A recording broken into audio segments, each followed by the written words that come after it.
पंजाब हुकूमत का बड़ा फैसला है कि जनाब 200 से 500 यूनिट इस्तेमाल करने वाले जो घरेलू सार्फिन हैं उनको 14 रुपये फ़ी यूनिट के हिसाब से रिलीफ दिया जाएगा।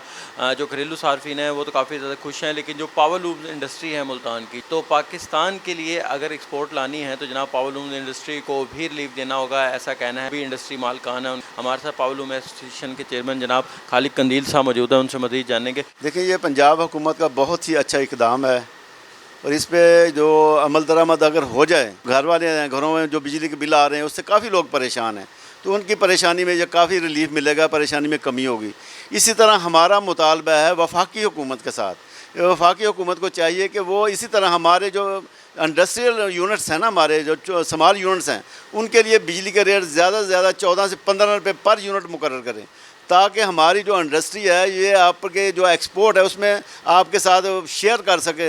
ये देखें अपनी जो हमारी टेक्सटाइल इंडस्ट्री है, बिलखुसूस वैल्यूड टेक्सटाइल इंडस्ट्री, ये हमारी 75% हमारी एक्सपोर्ट का हिस्सा है। खालिद कंदील साहब जो हैं वो तफसीलन बता रहे थे। उनका ये कहना है कि ज़र मुबादला जब मुल्क में आएगा तभी मुल्क जो है वो खुशहाली मुल्क में होगी। तो उनका यही कहना है कि पावर लूम इंडस्ट्री के लिए भी इस तरह का और छोटी जितनी भी सनतें हैं उनके लिए ये ऐलान किया जाना चाहिए कि उनके जो फ़ी यूनिट हैं उसकी जो कीमत है वो 14 से 15 रुपये मुकर्रर की जाए, ताकि ये जो मरी हुई इंडस्ट्री है, तबाहकुन इंडस्ट्री है, ये दोबारा अपने पाँव पर खड़ी हो जाए।